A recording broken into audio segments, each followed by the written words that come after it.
Hola chicos, vamos a hacer la segunda parte de la consolidación del territorio nacional a lo largo de los procesos del siglo XIX, ¿ya? Así es que acuérdense que esta semana sí les toca una actividad que es una guía de aprendizaje, que lo que busca mayoritariamente es que ustedes puedan describir ya estos procesos que vamos a ver hoy día y también aplicar lo que aprendieron a través de un trabajo de mapas, ¿ya?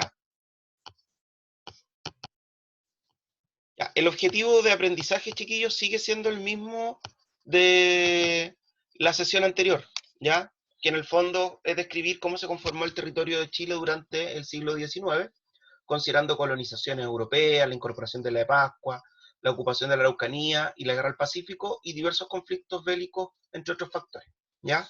Y aquí hay un punto importante, la forma en cómo el Estado chileno va a ir conformando el territorio nacional a lo largo del siglo XIX se va a dar con dos estrategias. Uno, las guerras, como es la guerra del Pacífico para consolidar la frontera norte, y la otra son a través de tratados internacionales de incorporación de territorio o de cesión de territorio. Por ejemplo, una estrategia de incorporación es Isla de Pascua y una cesión de territorio es lo que firma con Argentina en 1881. ¿Ya?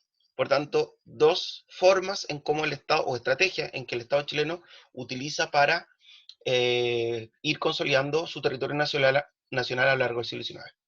Las guerras y los tratados internacionales. Los conceptos clave están definidos ya en la cápsula grabada de la sesión anterior, así que también vamos a seguir avanzando. Importante, chiquillos, considerar es que una vez que Chile consolida su independencia, lo que reconoce como un territorio nacional es precisamente el territorio que venía estructurado desde la colonia a través de las capitulaciones o contratos que se habían establecido en América, ¿ya? Con un principio que se consagró, que lo hablamos la semana pasada, en el fondo donde se recibía como herencia colonial y se partía del territorio de la división administrativa que tenía América desde la posición española, y eso nos implicaba que nuestro territorio tenía en el fondo una extensión desde el Valle de Copiapó hasta Tierra del Fuego, ¿ok? Pero en uso efectivo de territorio, nosotros estábamos desde Copiapó hasta aproximadamente el río Biobío en Concepción, porque este era un territorio araucano, mapuche, ¿ya? Aún no incorporado totalmente al Estado chileno, un sur muy despoblado, todo este sector, ¿ya? Por carencia de población, por falta de población. Por eso que el proceso de ley de colonización del sur lo que buscaba mayoritariamente era eso. ¿Ya? Por tanto, si nosotros pensamos cuál es el Chile de la primera mitad del siglo XIX, es desde Copiapó, ¿ya? Hasta el Biobío. ¿Ok? Y obviamente que todo este territorio también nos pertenecía. Ese es el territorio que después le vamos a ceder a Argentina en 1881. El proceso de conformación del territorio chileno se da a través de estos procesos que están acá, la incorporación de Isla de Chiloé, la ley de colonización del sur, el proceso de pacificación de la Araucanía, la incorporación del norte salitrero a través de la Guerra del Pacífico, la entrega de la Patagonia Argentina con el Tratado de 1881 y la incorporación de Isla de Pascua. La incorporación de Chiloé la hablamos en la cápsula anterior, ¿ya? La importancia geopolítica que tenía expulsar a los españoles que aún seguían manteniendo dominio sobre esta isla en 1826, donde el principal personaje es Ramón Freire. Ya la colonización alemana en el sur de Chile, ya aquí tenemos la imagen de lo que es Yanquihue, también lo vimos en la cápsula anterior y mayoritariamente se da para, primero, poblar un territorio que no está poblado y que pertenece al Estado chileno, que además está cortado con la presencia de los araucanos y que la población que se tiene desde Copiapó hasta Concepción no da abasto, porque somos muy pocos, para hacer el poblamiento hacia el sur, ¿ya?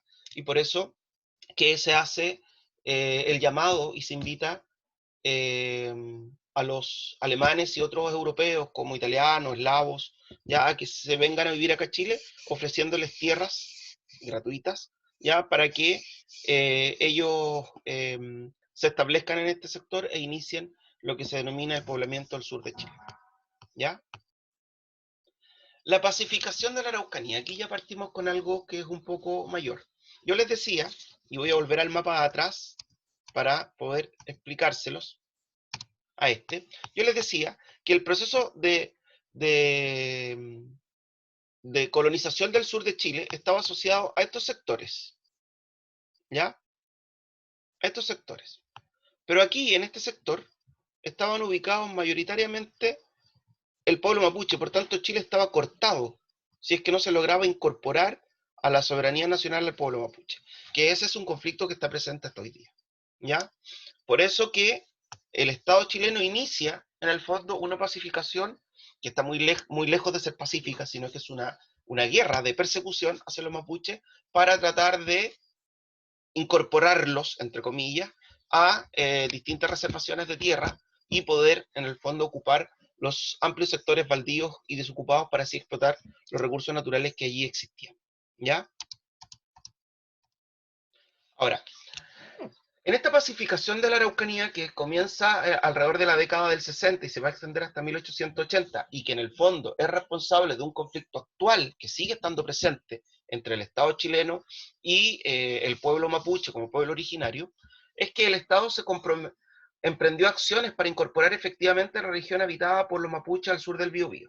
¿Ya? Lo que allí interesaba eran las tierras en primer lugar, darle continuidad al territorio, porque se estaba cortado por este grupo de pueblo originario que no se incorporaba completamente al orden del Estado Nacional, ¿ya? Y obviamente que también había intereses en el fondo de extraer los recursos naturales que ese territorio tenía. Tales acciones tuvieron el carácter de una invasión militar del ejército al cargo del coronel Cornelio Saavedra. Para los mapuches, este proceso significó la usurpación de sus tierras ancestrales y su relegación hacia tierras menos valiosas, que es la actual demanda que tienen hoy día los pueblos originarios. Hoy día los pueblos originarios demandan dos cosas: la restitución de sus tierras, en primer lugar, y su autonomía para organizarse, ya dentro del territorio que ellos están reclamando. El gobierno procedió a vender los terrenos a grandes propietarios agrícolas para la producción cerealera, ¿ya? Aquí hay un punto importante y nosotros lo vamos a ver después cuando hablemos de la economía del siglo XIX. Ya nosotros vivimos un importante ciclo exportador de trigo que se da entre la década de 1840 y 1850, aproximadamente hasta 1857, que se denominó la fiebre del oro, ya donde exportábamos trigo a los mercados de Australia y California. ¿Ok? Y obviamente que ese objetivo de tratar de explotar esas tierras que eran ricas desde la perspectiva agrícola y forestal fue uno de los factores que llevó al gobierno a emprender esta acción militar contra el pueblo mapuche, y es ese proceso histórico que se da entre 1860 y 1880 quien responsable del conflicto actual entre el Estado chileno y el pueblo mapuche o pueblo ancestral. ¿Ya? Ese es el proceso de pacificación de la Araucanía. La Guerra del Pacífico tiene que ver, chiquillos, con la delimitación de la frontera norte. Uno de los principales problemas que se había tenido a lo largo de todo el siglo XIX era la poca claridad que había en la configuración de una frontera en el norte. Mientras no hubo ninguna acción importante en materia económica en cuanto a recursos naturales en ese sector, los países involucrados, que eran Bolivia y Chile, no tuvieron mayor interés en fijar eso. Pero desde la década del 60 comenzó a explotarse en esta zona un mineral llamado salitre, o también conocido como oro blanco, que se transformó en un recurso natural muy importante porque se exportaba hacia Europa y hacia Estados Unidos como fertilizante natural o como un bien para producir armas, ¿ya? Porque era un elemento con los cuales se podía hacer pólvora, ¿ok? Por tanto, ese recurso natural comenzó a ser muy importante y muchos empresarios chilenos se ubicaron en esas zonas para explotar el salitre. Obviamente que ese salitre que se encontraba mayoritariamente en este sector también estaba asociado a la explotación de otro recurso como era la minería del guano, ya en lo que es el sector costero de nuestra primera región actual, ¿ya? Por tanto, hay diferencia entre Chile y Bolivia por la delimitación de la frontera norte. Se firma un tratado fronterizo en 1866 que regulaba los derechos y se vuelve a establecer un nuevo tratado en 1874 en torno a los 24 grados de latitud sur, ya como límite. Y el compromiso es que Bolivia no va a cobrar o no va a subir los impuestos a las industrias salitreras de capitales chilenos que estén o que queden dentro de su territorio, tratado el cual Bolivia no respeta, y se inicia la denominada Guerra del Pacífico, que dura aproximadamente 5 años, entre 1879 a 1883, pero los tratados se van a firmar entre 1884 y 1929, con lo cual se va a ir delimitando esta frontera del norte de Chile. ¿Ya? En ese contexto, mientras nosotros estábamos en la Guerra del Pacífico, Argentina comienza a presionar por los territorios de delimitación de la Patagonia, ¿ya? Y Chile, que estaba concentrado en el norte con sus fuerzas militares, decide en el fondo pelear por el norte salitrero y buscar un tratado internacional con Argentina, que es un arbitraje, ¿ya? Porque no estábamos en condiciones de enfrentar dos guerras al mismo tiempo. Ya, este tratado fue firmado por los presidentes Aníbal Pinto de Chile y Julio Roca de Argentina y establece la entrega del territorio patagónico a Argentina. Queda bajo el control de Chile el estrecho Magallanes y la región de Magallanes, Tierra del Fuego, además de la isla del canal Beagle, Picto, Nueva y Lennox. Chiquillos, sobre estas islas, en 1978 estuvimos en un proceso de casi guerra con Argentina, porque los argentinos hacían nuevas reclamaciones sobre estos territorios. ¿Ok? Una de las cosas que trató de salvaguardar el Estado chileno es que los argentinos no tuvieran acceso al estrecho Magallanes y a la conexión del Océano Pacífico por un sentido de primacía comercial. ¿Ya? Ahí tenemos, chiquillos, la modificación. Este era Chile, hasta acá, y así queda dibujado después de que todo este territorio patagónico se le fuera cedido a Argentina. Y finalmente la incorporación de la isla de Pascua es una incorporación geopolítica por la posición geográfica.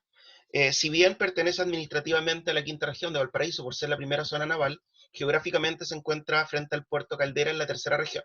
¿Ya? La isla de Pascua pasó a formar parte del territorio de Chile tras el acuerdo firmado en 1888 entre el capitán Policarpio Toro, a nombre del presidente José Manuel Balmaceda, y el rey de Rapa Nui, Atamu Tequena. Una vez parte de Chile, la isla quedó muy desprotegida y en 1895 fue arrendada al francés Enrique Marlet y después a la Comisión Explotadora de la Isla de Pascua. Así, la isla se convirtió en una estancia ovejera y sus habitantes fueron confinados al sector de Angarroa. En esta difícil circunstancia fue en que el Estado chileno comenzó a generar un apoyo sistemático a los isleños para que pudieran mejorar sus condiciones de vida. Esos son los procesos, chiquillos, en que se conformó el territorio nacional a lo largo del siglo XIX, desde nuestra frontera norte hasta lo que es Tierra del Fuego. El territorio antártico se va a incorporar en la década de 1940, ¿ya? Así que todavía lo vamos a dejar ahí congeladito, ¿ya? Que les vaya bien en la guía y mañana en la hora de chat resolvemos las dudas. Hasta luego.